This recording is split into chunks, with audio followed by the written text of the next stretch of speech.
Hallelujah.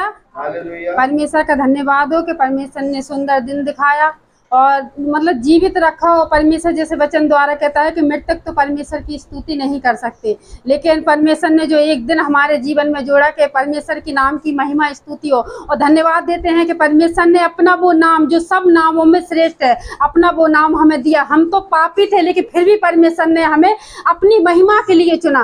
परमेश्वर ने अपना नाम दिया। हम धन्यवाद देते हैं परमेश्वर के लिए, उन बातों के लिए, उन गवाहियों के लिए जो परमेश्वर ने हमारे जीवन में वो गवाहियां की और हमारे जीवन को बदला। हम परमेश्वर का जितना भी धन्यवाद दें हमारे लिए कम है, क्योंकि जैसे कि परमेश्वर के एक वचन से, परमेश्वर के वचन से पढ़ेंगे जो परमेश्वर ने अभी बीते समय वचन को दिया। और मैं मतलब अपनी कलीसिया से भी, पास्टर से, मतलब अपने परमेश्वर से भी माफी चाहती हूँ कि मतलब कल मतलब हम जब संडे चर्च में गए थे तो हमें ये गवाही मतलब जब परमेश्वर से हम प्रार्थना करते हैं कि प्रभु हम आपके भवन में जब जाएं तो हमें तैयार कर, और परमेश्वर सच में हमें तैयार भी करता है। हमें परमेश्वर ने कल तैयार भी किया, वचन भी दिया और अपने गीत मतलब हर एक चीज से परमेश्वर ने भरा, लेकिन हम उठे नहीं है। तो इसमें गलती हमारी है। हम परमेश्वर का धन्यवाद देते। बाद में जब हम घर पर आए तो हम मतलब बहुत सोचने लगे कि परमेश्वर ने मतलब हमें गवाही भी दी, वचन भी दिया, लेकिन फिर हम क्यों नहीं उठे। हमें उठकर परमेश्वर के नाम को ऊंचा उठाना था। परमेश्वर को इन्हीं छोटी छोटी बातों में, इन्हीं छोटी छोटी गवाहियों को ना देकर हम अपने परमेश्वर की आशीष को खो देते हैं, छोड़ देते हैं। लेकिन परमेश्वर का धन्यवाद, परमेश्वर ने आज फिर से हमें दोबारा मौका दिया कि हम आज परमेश्वर के नाम को ऊंचे पर उठाने पाए और परमेश्वर के नाम की गवाही को देने पाए।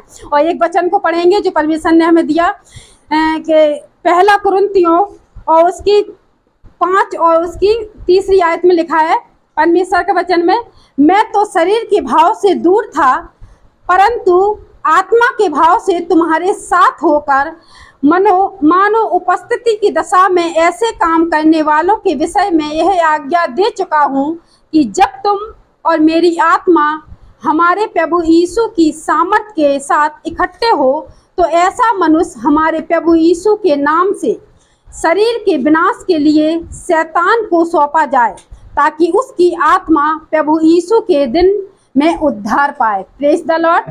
परमेश्वर के वचन पढ़े और सुने जाने में परमेश्वर आशीष दे। जैसे कि वचन में लिखा है 5वें में, शरीर के विनाश के लिए शैतान को सौंपा जाए ताकि उसकी आत्मा प्रभु यीशु के दिन में उद्धार पाए। आज जब हम अपने परमेश्वर के पीछे चलते हैं तो हमारे जीवन में परेशानियां आती हैं, दिक्कत आती है। तो हम मतलब बहुत से लोगों के हमने मुंह से भी सुना, वो कहते हैं पहले तो हम सही थे, जब से हम चर्च जाने लगे, जब से हमने सच्चाई को जाना तो हमारे जीवन में बहुत मतलब परेशानियां आने लगी।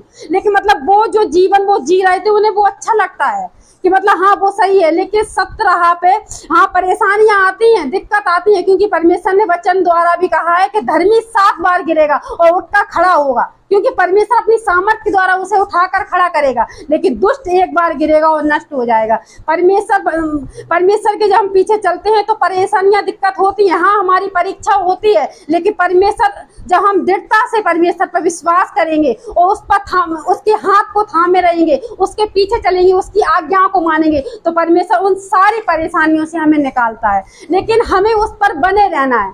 तो हमें देखना है अपने आप को कि हमारा विश्वास कहाँ पर है, कि किसी मनुष्य पर है या किसी मतलब लोगों पर है, किस पर कि हमारा विश्वास कि उस परमेश्वर पर जो जीवित है, सामर्थ्य है, जो सब कुछ करने वाला परमेश्वर है।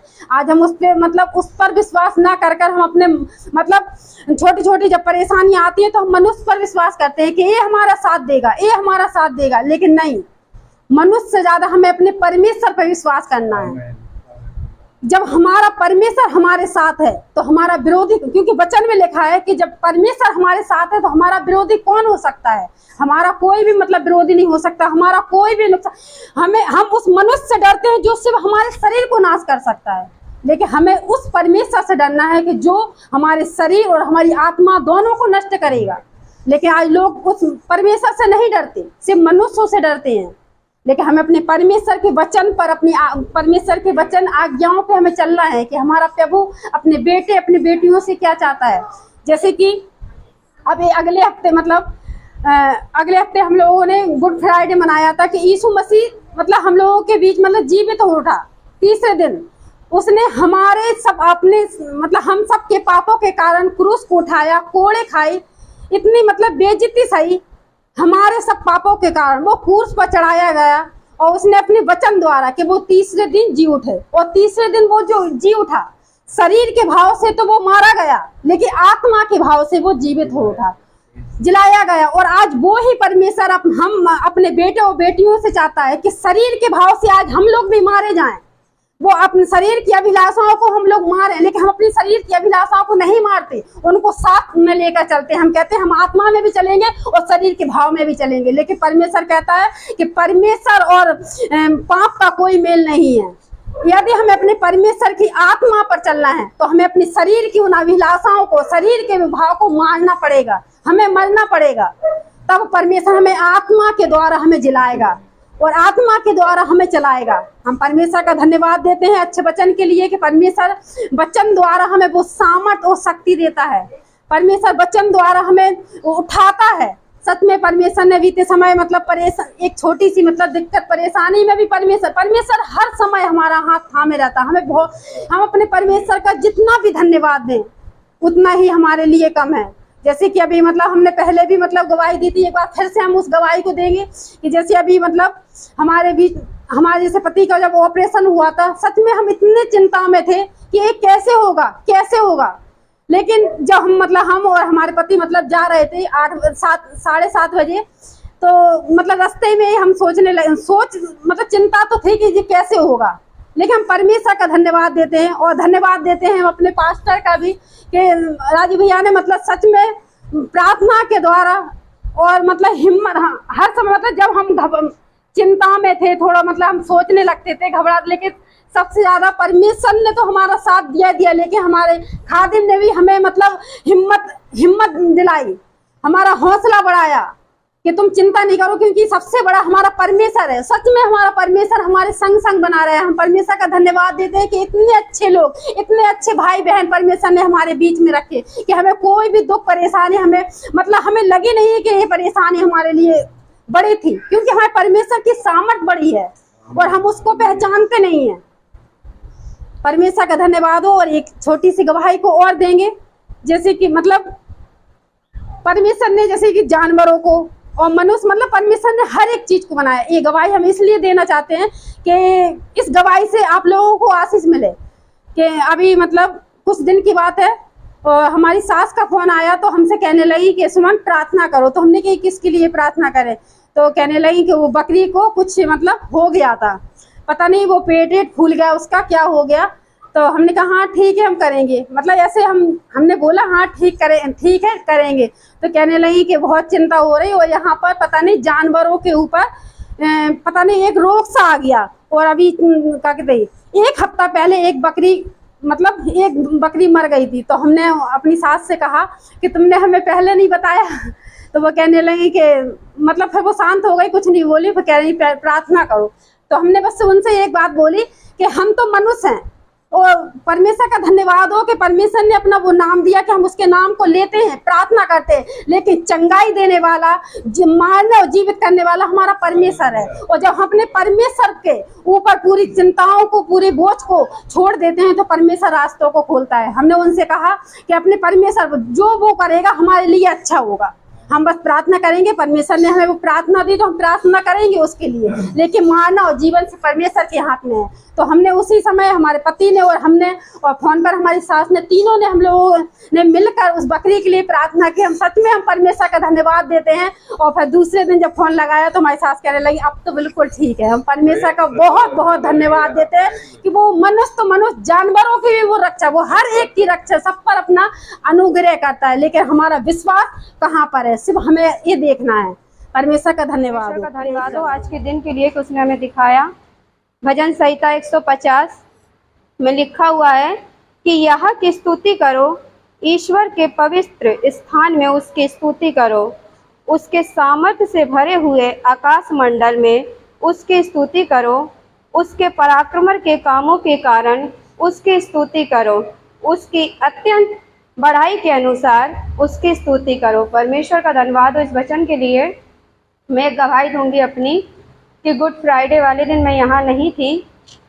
मैं सच बताऊं, उस दिन मैं दुकान में थी और अचानक मेरे पास वहाँ फ़ोन आया। मेरी मम्मी की हालत इतनी ज़्यादा ख़राब हो गई तो मैं जब वहाँ से घर गई तो वहाँ इतना रोना हुआ पड़ा था कि सारी बहनें मेरे भाई, मेरी भाभी सब लोग रो रही थी।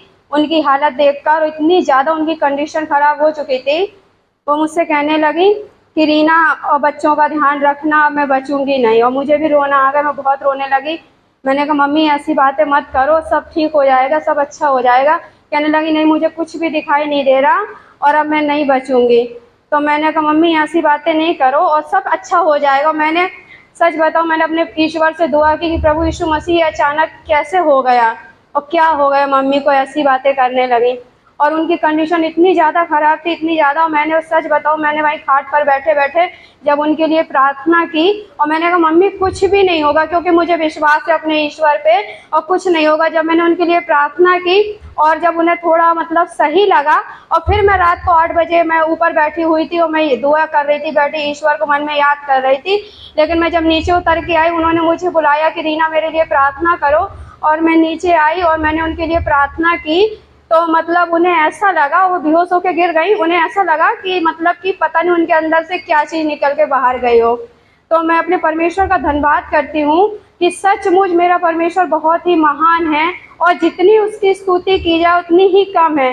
मेरे पास वो शब्द भी नहीं है कि मैं अपने परमेश्वर की बढ़ाई कर पाऊँ। लेकिन मैं सच बताऊँ, दूसरे दिन मेरी मम्मी को बिल्कुल ऐसा लग रहा था कि जैसे उनकी बिल्कुल तबीयत बिल्कुल ठीक हो, ऐसा कुछ भी उनके साथ नहीं हुआ। मैं अपने परमेश्वर का धन्यवाद करती हूँ। Praise the Lord. मैं अपने परमेश्वर को महिमा देती हूँ और सर्वशक्तिमान परमेश्वर ने मुझे बहुत संभाला है। मेरे पास एक गवाही है कि खुदा ने मुझे आज एक मौका दिया था कि मैं सनराइज सर्विस लूँ, और मैंने ईसागढ़ की सनराइज सर्विस ली। और मैं खुदा से धन्यवाद, दिल से धन्यवाद करती हूँ कि कल तक शाम तक मेरी कोई तैयारी नहीं थी और मैं बहुत परेशान थी, क्योंकि मैं काम में इतनी बिजी थी। कल स्कूल भी जाना था मुझे, कल मेरी छुट्टी नहीं थी और मेरे पास बिल्कुल भी समय नहीं था कि मैं आज सुबह के लिए तैयारी कर सकूं। पर मैं परमेश्वर का धन्यवाद करती हूँ कि जो थोड़े भी समय में मैंने तैयारी की वो बहुत आशीष का कारण बना, और वहाँ पे लोग बहुत खुश हुए। जब लोगों ने मुझसे ये बोला कि बहुत अच्छा हुआ, तो मेरे मुंह से एक शब्द निकला कि मेरे ऊपर छत्र छाया मेरे पाजी साहब का है। और मैंने उनके ग्रेस की वजह से मैं इतना ले पाई, क्योंकि मेरे घर का एक खादिम, ऑलरेडी मेरे घर में एक खादिम है, जिसकी वजह से हम लोग और अच्छी तरह से कर लेते हैं। तो परमेश्वर को महिमा मिले, इसमें मुझे महिमा नहीं बल्कि परमेश्वर को महिमा मिले। और जब भी हम लोग कमजोर होते हैं तो राजू भी हम लोग को संभालते हैं और अच्छी तरह से टीच करते हैं और इतने आसानी तरीके से बताते हैं कि हम लोग बहुत अच्छी तरह सीख सकते हैं उसको। हम में से हर एक इंसान चाहे तो खुदा के वचन को लेके आगे बढ़ सकता है। सो मैं यहाँ पे एक छोटा सा वचन लेकर आई हूँ, जो आप और हमारे लिए एक छोटी सी रोटी लेकर आई हूँ, जिससे मैं जानती हूँ कि आप सब तृप्त होंगे। मती उसका 28 अध्याय उसका 16 पद, यहाँ पे उससे ऊपर लिखा है यीशु दिखाई देना और अंतिम आज्ञा। प्रियो, हमें यीशु भविष्यवक्ताओं के द्वारा ये पहले से कह दिया गया था कि क्या क्या होगा, और यीशु मसीह ने कई बार इस बात का अपने चेलों से, अपने लोगों से इस बात का वर्णन कर चुका था कि मेरे साथ क्या क्या होने वाला है। हम इस बात की गहराई में नहीं जाएंगे, हम इस बात में आएंगे कि परमेश्वर मसीह ने हमें क्या अंतिम आज्ञा दी है। एक बहुत बड़ी आज्ञा है कि तू अपने परमेश्वर से, अपने तन मन धन से प्यार कर, अपने पड़ोसी से प्यार कर। ये हमें बहुत बड़ी आज्ञा दी गई। उसके अलावा भी एक हमें और आज्ञा दी गई है, जो हम यहाँ पे हम देखते हैं 16 पद से पढ़ते हैं हम इसके अंत तक। 11 चेले गलील में उस पहाड़ पर गए जिसे यीशु उन्हें बताया था। उन्होंने उसके दर्शन पाकर उसे प्रणाम किया, पर किसी को संदेह हुआ। सब कुछ होने के बाद भी उनपे क्या था? संदेह था। सब कुछ बता दिया गया था, चेलों को कई बार बता दिया था। यीशु मसीह ने इस बात को दृष्टांत में बोल दिया था कि मुझे मारा जाएगा, गाड़ा जाएगा और मैं तीसरे दिन जी उठूंगा। ये बात कई बार भविष्यवक्ताओं द्वारा भी बताया गया। फिर भी उनको क्या हुआ? संदेह हुआ। यीशु ने उसके पास जाकर कहा, स्वर्ग और पृथ्वी का सारा अधिकार मुझे दिया गया है। किसको दिया गया है?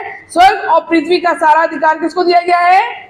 यीशु मसीह को दिया गया है। और पृथ्वी पे जो कुछ भी है, चाहे वो कुछ भी हो, चाहे हम हो, आप हो, जो भी कुछ है, वो सबका अधिकारी कौन है? प्रभु यीशु मसीह है। इसीलिए तुम आओ, सब जातियों के लोगों को चेला बनाओ और उन्हें पिता, पुत्र, पवित्र आत्मा के नाम से बपतिस्मा दो। उन जातियों के बीच में हम लोग तो बचपन से यीशु मसीह में जीवित हुए हैं। हमारे घर में मेरे मम्मी पापा भी थे क्रिश्चियन थे, मेरे दादा दादी भी थे, जिस घर में मैं शादी करके आई उस घर में भी सभी लोग क्रिश्चियन थे। पर हमारा कर्तव्य क्या है कि उनको सच्चाई के बारे में बताएं, जो जिनको नहीं मालूम है यीशु मसीह के बारे में, वो उनको बताएं सच्चाई के बारे में, जो यीशु मसीह को नहीं जानते हैं, जो आज बहुत कहते हैं ना, जैसे वो है बनाने वाले वैसी, जैसे मूर्ति न सूंघ सकती, न बोल सकती, न चल सकती, वैसे उनके बनाने वाले भी हैं। वचन साफ साफ ये बात कहता है कि ना वो तो सुन सकती है, ना बोल सकती है, ना कुछ कह सकती है, और उनके बनाने वाले भी वैसे ही हैं। परंतु हमको वैसा नहीं बनना है, हमें अपने जिंदा खुदा के बच्चे हैं हम लोग हैं, और हमें ऐसा बनना है कि हम बोलने वाले बने, सुनने वाले ना बने बल्कि बोलने वाले बने और लोगों को सुनाने वाले बने। सिर्फ कान आर्टिफिशियल कान लगा के बैठने वाले नहीं बने, हमें सुनाने वाले सुनने वाले सब बने। और यहाँ पे वचन कहता है, और उन्हें सब बातें जो मैं तुम्हें आज्ञा दी है मानना सिखाओ, और उन बातों को जो गलत और सही है मानना सिखाओ। बहुत बार ऐसा होता है हम सुनते हैं और इग्नोर कर देते हैं। अनजाति बहुत सुन रहे हैं, लाउड स्पीकर लगा लगा के सुन रहे हैं, बोल रहे हैं, सुन रहे हैं। अभी दिल्ली में रात में कुछ हंगामा हो गया है, कल शाम को आप लोगों ने न्यूज में देखा होगा, और सब कुछ हो रहा है, लेकिन क्या हो रहा है? मानना नहीं आ रहा है, सुनना नहीं आ रहा है। मानना सिखाओ। और हम लोग जो है मानते हैं प्रभु यीशु मसीह की आज्ञाओं को, तो हमें दूसरों को भी सिखाना है कि उसको माने, फॉलो करें। और देखो, जगत के अंत तक सदा मैं तुम्हारे साथ रहूंगा। प्रभु यीशु मसीह ने हमें अनाथ नहीं छोड़ा है। इस बात का खुल्लम खुल्ला उसने शो कर दिया है कि देखो मैं तुमको अकेला नहीं छोड़ के जा रहा हूं, मैं तुम्हारे साथ जगत के अंत तक रहूंगा। जब तक हमारी इस पृथ्वी पे सांस है, प्रभु यीशु मसीह हमारे साथ है और सर्वदा बना रहेगा। फर्क इस बात का है कि हम उसके पास कितना आ रहे हैं। Praise the Lord.